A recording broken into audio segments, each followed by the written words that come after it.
gentlemen, can you, yes, you can. Jim Jarmusch and Carter Logan are right here.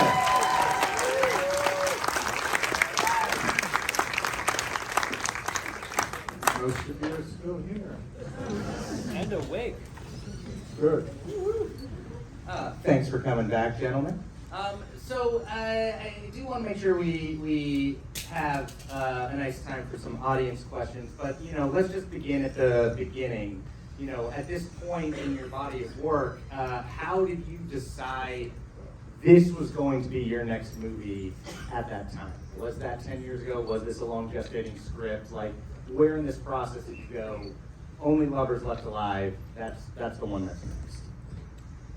Yeah, I don't really know exactly. I had another version of this story, but very different kind of vampire film in the works, and I wrote a script, and then I didn't like the script, so I can't remember if I just jettisoned that and made another film in between. Yeah, we made we made The Limits of Control in between. That's right. I had the script before, and then I wrote The Limits of Control. So I don't know where it came from. I don't know. I collect things for a long time. My whole kind of procedure of creating anything is to gather a lot of elements and details, and then kind of a connect the dots thing. I write a script using them. And I do that also making music in a way. I gather elements and then we create things around them often. It's just sort of my procedure. So yeah, it's just sort of haphazard. It's a kind of accumulation of things. Sometimes I carry ideas.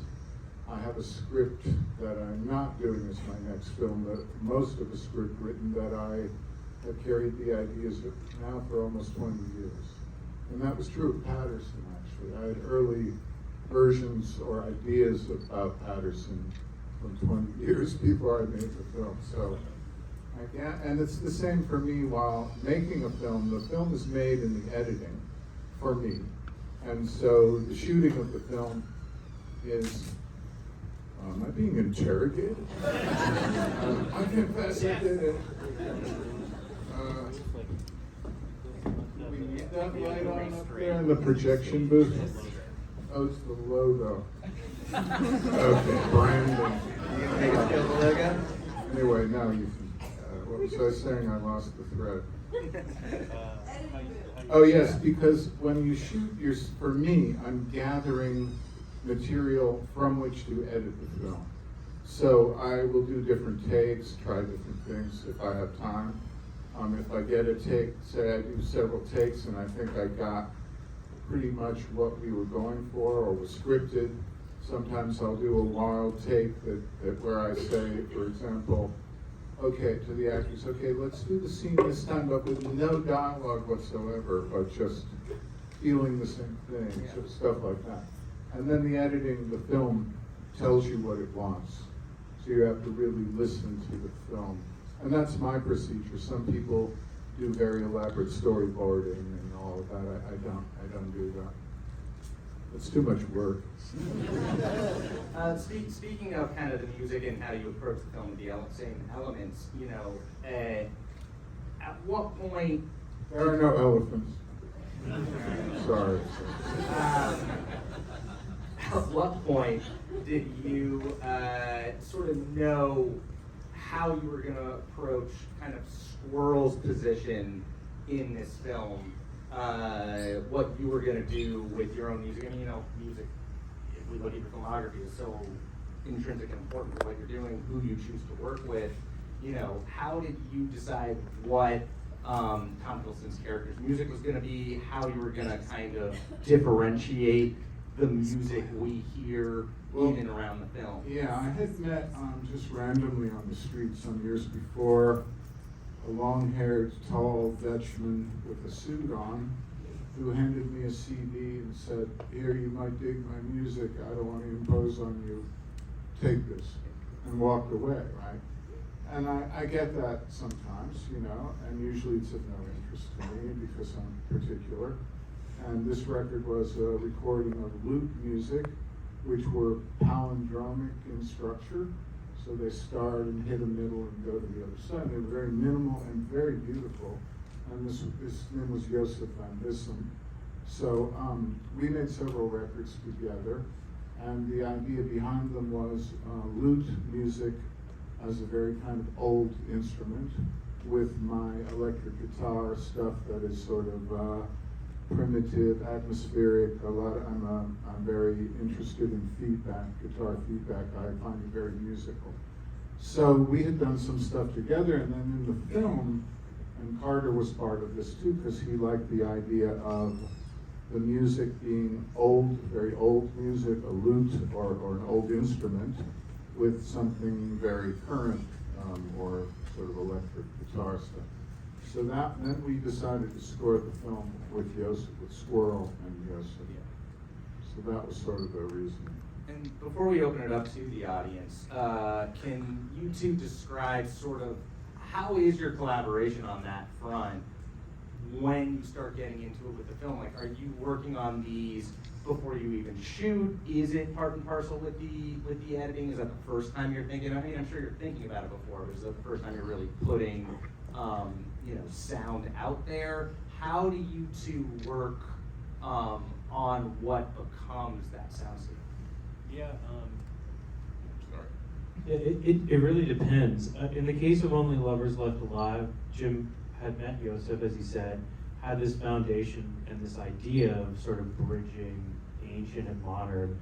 Joseph, while we were shooting, he recorded some of the initial pieces. And then we took, not all of them, I mean, they were like demos. We took those and we brought them into the studio after Jim had reached a sort of point in the editing process where then the film was really ready to be filled out with more music. And we had some different concepts going. One, there's also like a lot of really great, like what I'll call needle drops in this film. And so our music is kind of a bridge between those needle drops, Joseph's lute playing, and some kind of like contemporary rock thing in our particular idiom. So in that case, we've seen the film, Jim's been in the editing room a lot, I'm watching cuts, and then we just go into the studio with all of the background of having made the film, watched it, experienced all the making of it, and we just make music. We don't play along to the playback, we don't try and hit certain things. In the scenes like where Adam is making music, that's our song. It's called Spooky Action at a Distance. But we made that, but then just edited the audio to kind of fit right. We knew kind of relatively what elements needed to happen.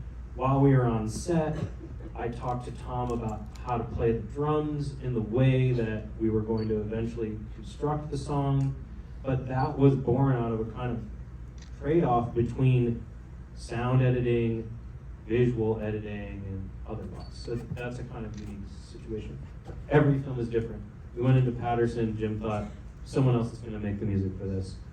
They tried putting in temp music, and then we got to the end of watching it with the temp music and said, actually, we can do this, but better. Not to say that any of the temp was bad, but just, we knew the film. Yeah, and some of these, I would know like where I wanted music in the film. So some of the film has, for example, there are moments with just the lute music. There are moments without the lute with Squirrel. So it's just kind of, I know kind of where I want to score, and then we focus on it that way. Any questions, just throw your hand on up. Oh, I see one towards the back already. Wait, I love your shirt. Read banned books. Yes. Yeah, I just wanted to ask a question about the production design and the props in the film because it's such a huge part of it. Like the four guitars in the beginning, was it scripted or did you have to craft around like a line that was antique and beautiful? If you just want to talk about that. Oh, good Can you talk question. about the production design, specifically around the start? Four guitars. Yeah, Or guitars. there was a lot of guitar. Yeah, we were shooting a lot of the interiors were constructed. Our production designer, Marco Bittner-Rosa from Berlin, lives in Berlin, an incredible production designer. So a lot of our interiors, some of the interiors were constructed on a stage in Cologne, Germany. And so we got to call, and he was remarkable. I got to tell you one incredible thing. There's a moment in the film where Tilda Swinton is walking, Eve is walking in a hallway in the house, in Adam's house in Detroit, and she turns a corner and she's in Cologne.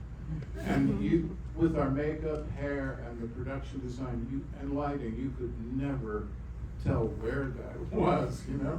And I loved seeing it when we were like mixing the film and everything. But the guitars were particularly cool because we were in Germany and we put the word out. I had specific guitars scripted, and then, but just the ones that we got to place that were Adam's in his music room or whatever, we got to use from what people offered us in Germany. And it was so fucking cool. I'm sorry, but like I took to my hotel room, I took one like, I don't know, was it like a 1961 Telecaster? And, but there were so many beautiful guitars, it was really fun. And Anton Yelchin, who we've lost, who played in the film, really wonderful person. We just fell in love with him. And a lot of the times when we had days off, just Carter and he and I would just go off and explore. But one time he was on the set and he just picked up a guitar and plugged it in and started playing incredibly beautiful, sophisticated, you know, music. And I was like, geez, Adam, you didn't even, Anton, you didn't even tell us you played guitar. I said, yeah, oh yeah, I play a little. But it was really fun to have all those cool guitars, you know. They're all vintage stuff. It's like real stuff. So for me, that was really fun.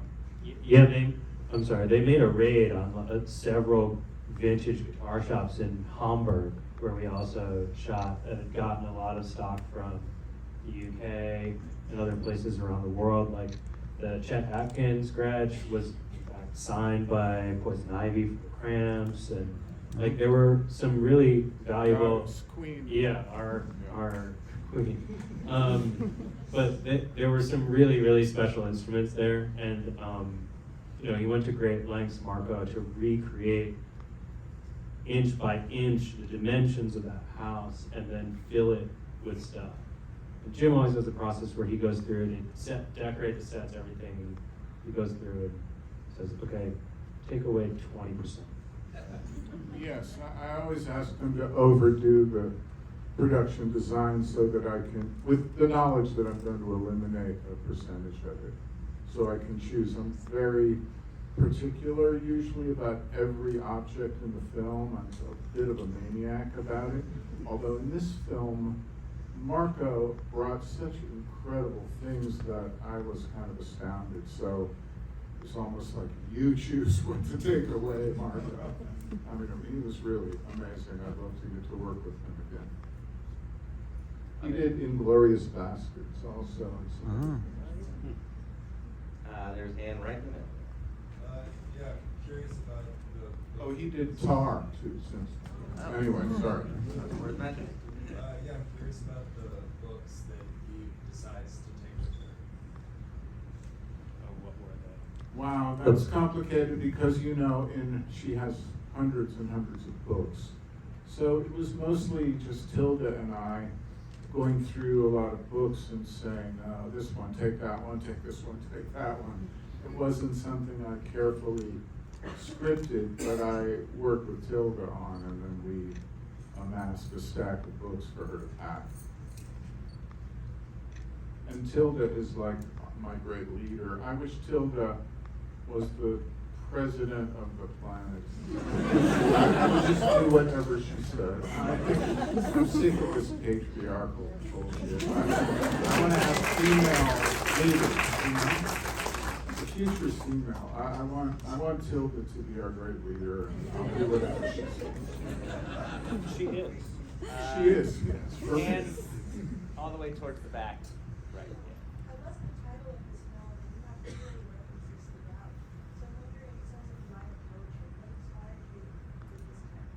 What inspired the title? Well, there's a book called Only Lovers Left Alive, which was optioned. It has nothing to do with our film, but I always loved the book, the title of the book. It was optioned by Mick Jagger for many years, the book itself. I was given a copy of the book when I was an assistant at the last years of Nicholas Ray's life, and I was his sort of gopher for 2 years. And he gave me this book saying, yeah, you might like this, you know, because I loved the title of the book. So I didn't want, and Nick at one point wanted to make the book, which is about a teenage rebellion in England. And it's a cool book, but I was just in love with the title. So I got the rights to use the title. And it's important to me too because Nick Ray gave me that book, so that's something important to me. Right there. Were there any books or films that you have loved that influenced your writing of this film or its aesthetic? Any books or films you loved that in particular reference this film's aesthetic? Well, that's hard to answer. So many things inspire and influence me that I can't even keep track of them all. I certainly like vampire films. I love vampires because it's a metaphor for addiction in a way, but also they're romantic and they're not like zombies, you know, who are just vessels of nothingness, really, kind of sheep, you know, they're just consumers of whatever. So I've always loved vampires, so a lot of unusual vampire films have always inspired me, but I'm not hierarchical, so they range from things like Vampire by Carl Dreyer to The Hunger to The Velvet Vampire, you know, which is sort of softcore Euro trash kind of thing. But I like all of that stuff, so I can't really tell you specifically, but it might have been a poem by Baudelaire, but there's one very important inspiration to me was the book of Mark Twain's called The Diaries of Adam and Eve, which really inspired this film. And I don't know if you know this book, but it's a really, really beautiful, it's appropriate for like, you know, matriarchy. Because in this book you have the diaries of Adam and the diaries of Eve, and often they're the same situation they describe. And Adam is obviously kind of testosterone poisoned, you know. He goes off to hunt to impress Eve, and when he returns with one dead animal, he finds Eve in her diary. In his as well, she's reclining with wild animals that are resting with her. You know, she's befriended all the animals, and Adam went off to kill them with not much success. But it's just very beautiful looking at the difference between men and women in a general way and their perceptions of the world. But I recommend this book, it's very beautiful. That was my big inspiration, because to me this film is really not a vampire film as much as a love story between two people that have been alive for a longer time than is mortally possible or expected. So, and the beauty of love stories for me is when people accept their lover for who they are and don't try to make them into something else. And Adam and Eve obviously accept each other for themselves. So, sort of my inspiration also. Right down front, yeah. So, just a quick observation that you can comment on, and then a really quick question. But I think it's curious that you have this rich history of casting iconic musicians in central roles in your films, and this film is probably, well, Mystery Train's definitely all about music, but this is probably a film that's as much about music as anyone you made, but yet there's no iconic musicians that, at least to my mind, other than the photos on the wall. But if you don't want to address. Well, there's White Hills and Yasmin Hamdan doing Yeah. performances, but it's Yeah. not the same thing. Yeah, not Right. people that as well known as say, Right. Tom Waits, for example, or even Screaming Jay Hawkins or something. But question is, what is the significance of the? I always feel like I'm missing something to do with the gloves when I watch this film. And I mean, we were just talking about it. He kind of pointed out a couple of things, but can you enlighten us maybe a little bit for those of us that it kind of maybe went over our heads a little bit? Well, Tell us the significance of the gloves. yeah, it's not that in vampire movies often they have this sort of semi-arbitrary things that vampires do, and they just sort of invent them for each development of vampires, you know? Whether it's garlic or the cross or sunlight, or they're not continuous in every vampire mythology. So they're sort of cherry-picked by whoever's writing these things. So I thought, well, I gotta have some of my own, right? So I chose the gloves, because I just think gloves are kind of sexy. I don't know. Years ago, I remember getting on an Alitalia flight, and the stewardesses had leather gloves and very tight uniform. I just thought, oh, they're really I like this. And then the thing where Tilda's character could touch things and sense their age. These are just shit I made up, so I could have some vampire mythology that I added to the arbitrary rostrum of vampire lore. Great film. Perhaps your best, in my opinion, but I don't know. 'Cause there's so many wonderful films. So thank you. Well, thank you. You know, I never watch my films once they've been released to the world. So I haven't seen this film for 10 years, and I never will again. It's just not my thing. Because to me, the memory of creating them is what's more important as I live my life, right? So I don't even know, you know, I don't even remember all of it, I gotta say. So I may not answer some questions accurately. All the way in the balcony. So this is your take on vampires, and The Dead Don't Die is your take on zombies. Do you have a third that you were thinking about horror-wise? Vampires, zombies, anything. You have a third horror-wise. Yeah, I don't. As of now, I'm not really into mummies. I think, and I don't. Werewolves are very interesting, but if you see My Animal, I think there's no point in me trying to get anywhere close to that. Such a beautiful film. I Sunday, mentioned 1 it before, p.m. but so I don't really have one. Although I'm trying to get Larry Fessenden to make Jekyll and Hyde because he hasn't done that. We want the Fessenden Jekyll and Hyde. We want him making his way through the monster universe. There's one right up front. Yes, there's a lot of aerial point of views that happen throughout the film, and it makes it very painterly. And I was just really curious about the inspiration behind a cinema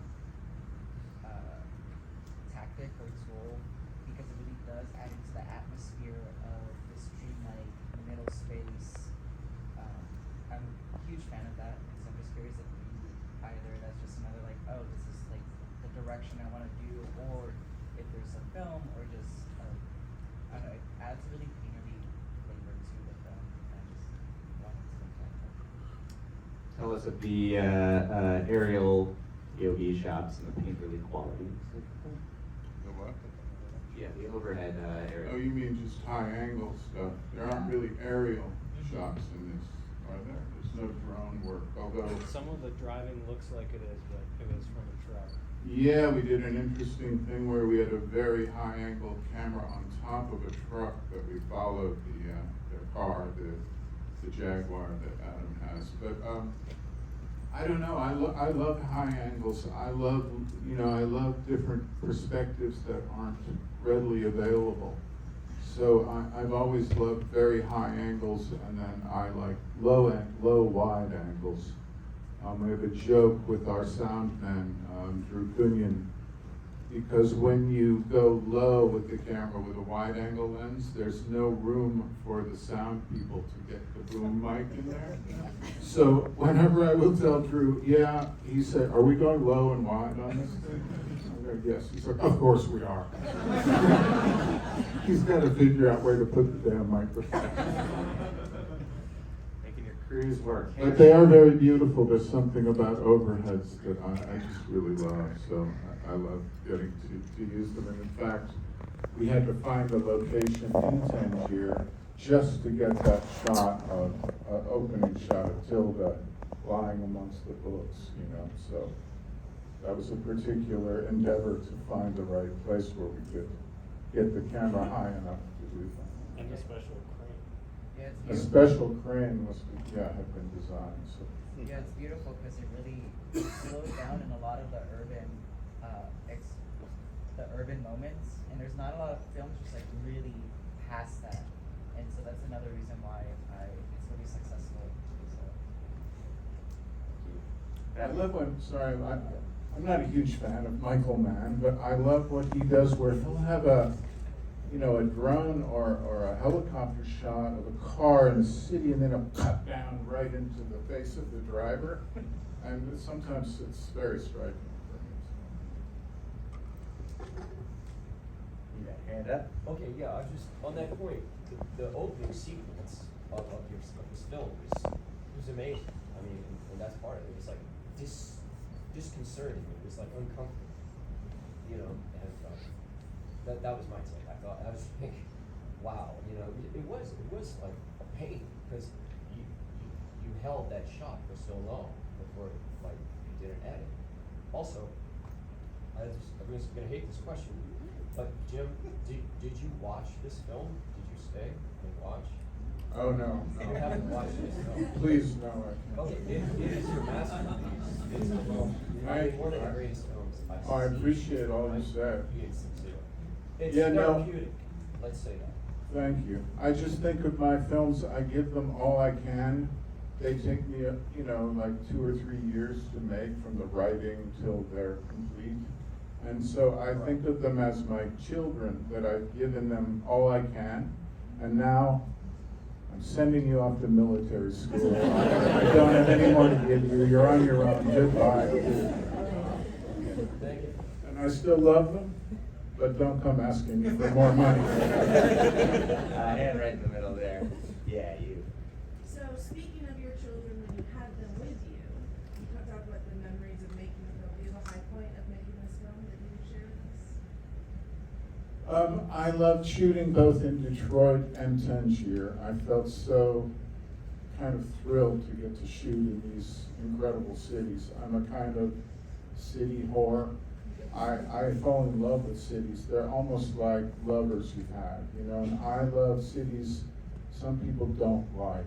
I like Baltimore and Pittsburgh and Torino, and there are cities I just love. Marseille and but Tangier and Detroit are two cities I love very much for different reasons.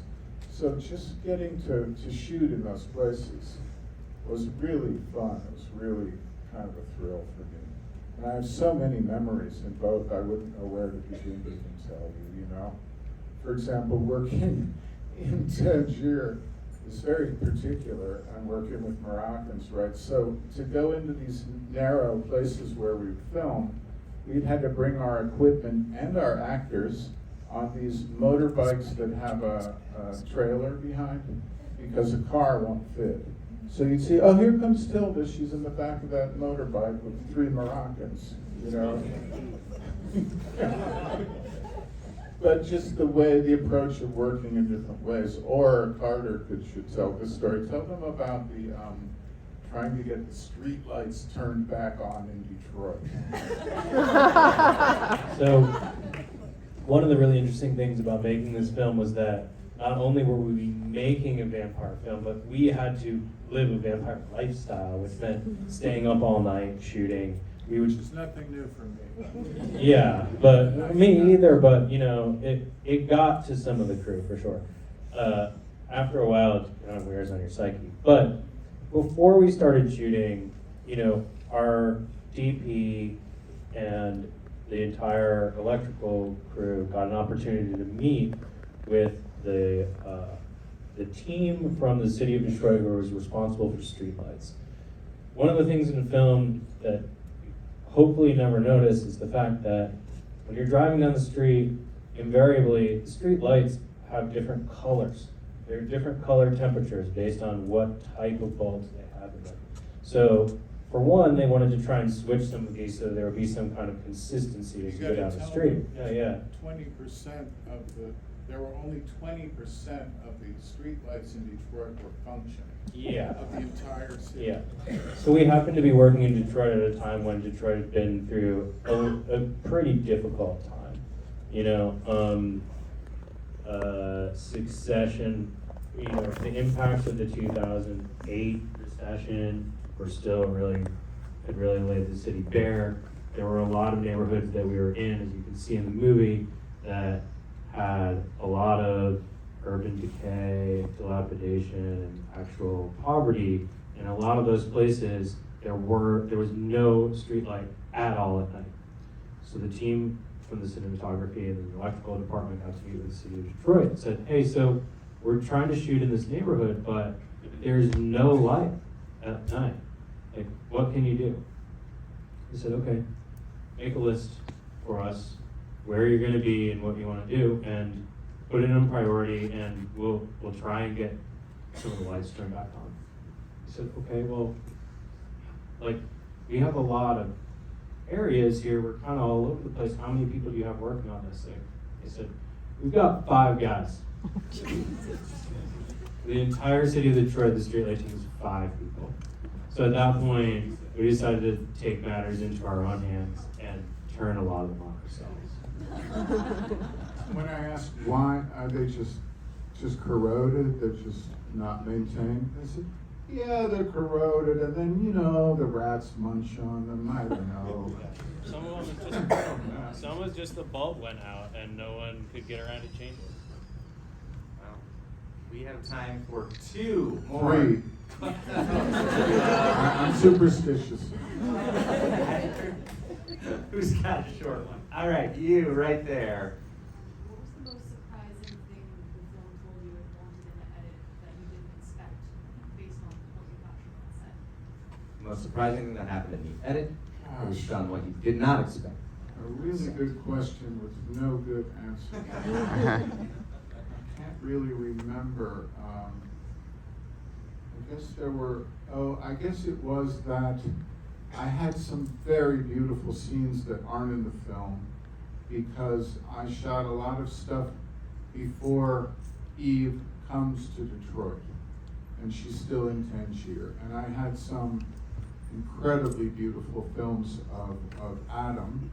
And one was really funny where he's trying to close curtains with a shaft of light. Is that still in the film?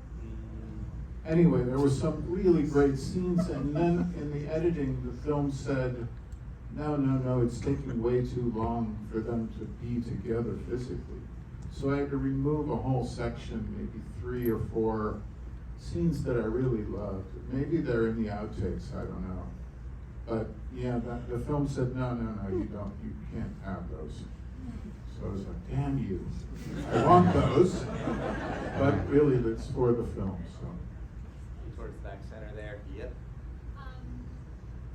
You already said that New York City horror, and I was just wondering why was it India and Detroit that you picked for this narrative?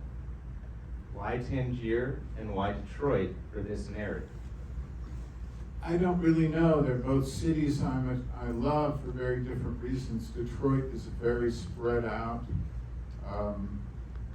Tangier is very not spread out. It's like a kind of anthill. And yet they're both cities where when I think about, oh God, I'm going to leave my family and fake my death and disappear, where would I go? So I think Detroit might work. Tangier's a good option. Maybe the best option might be Mexico City, but I don't really know how to answer why I was attracted to them. They seemed like the right places for these characters to kind of, you know, if you're a very, very old vampire, you have to kind of be careful where you live and be careful, you know, how many people you interact with, etc. So I'm not exactly sure how to answer that, except my kind of love for these cities in their differences, and there is some strange link for me, some similarities, maybe just in terms of faking your death. I don't know.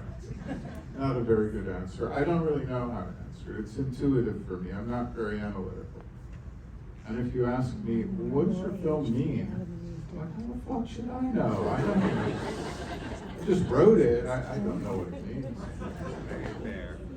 Who will have the final question? Right in the front, right there. Hi, I just wanted to know, as a director, how much of Adam and Eve's characters were your direction for Tilda Swinton and Tom Hiddleston, and how much of it was them as actors for their? Talk about your collaboration with your two lead performers. Yeah, how much did they bring versus how you found it in your direction? How did we get to the characters we just watched on the screen? Yeah, not a question I can say 46%. You know, it's very hard, and it's different for both. I'm very collaborative with actors. For me, the most important parts of a film are the characters, you know, and so who portrays them and how creates all the nuances of the film. So I work very closely with them to find those things, and I'm pretty open to them adding things and changing things here and there, but I can't really tell you the percentage. I must say Tom was a little more used to following a script a little more closely, and Tilda, who I've worked with in 3 or 4 films, a bit less so, and we're very trusting of one another. So it's different with every actor. It's funny, when I first showed the script of Patterson, my film Patterson, I know we're not here to talk about, but I showed it to Adam Driver and Bill Farahani, and I brought them in to read through the script together. I don't rehearse. I don't talk to actors together about anything. I talk to them separately always, because any scene is not the same for each character. So I gave them the script and said, what do you think of it? You want to change some dialogue? Do you have ideas? What do you think? And they both looked at each other and said, no, we just want to do the script. We like the script. So they stayed very close to the script, but the script is just the dialogue. It's not how people behave or what's in their eyes or what they choose to look at when or where. And all these things accumulate, and that's what creates the character. Nick Ray said once something comparing piano playing to acting. He said something about the melody is in, what did he say? The dialogue is just the left hand, the melody is in the eyes. So, and I spent a lot of time, I've said this before, I love Japanese cinema, and before there was a lot of availability of classic Japanese films in America in like the early 80s. And I got to go to Japan a few times in the 80s. I came back with all these VHS tapes of films by Norusa and Ozu and Mitsuguchi, and they were not subtitled. So I watched these films over and over, having no fucking clue what they're really saying, and it's remarkable how much you understand without even having the dialogue. So it's not a very coherent answer to your question, but every actor's different for me, and I work with them all in a different way. So it's hard to say, but it's very collaborative for me. I'm not a dictator, hit your mark, say the line, walk out of the frame. It's not really my way, and I love when they elevate. To me, collaborating with an actor, I wrote the character, I imagined it, they're embodying the character, so together we elevate it above what one of us alone could do with it. So that's a very joyful thing when you feel it, being stronger than what you could do alone, They say that, birds that fly in flocks can perform maneuvers that an individual bird could not do. And people say that are in big orchestras they say, wow, I couldn't really play that alone, I don't think. But there's just something that happens in collaboration that elevates things. And I love that feeling when working with an actor. I have that with the director of photography too. They take it above what I could do alone, and hopefully I help refine what they're doing too. So. Thank you for sharing your time with us. Wow, thank you all. Thank you, Jim Jarmusch, Carter Logan, World. Only Lovers Left Alive. We'll see you at the Canal Place for a whole night or more.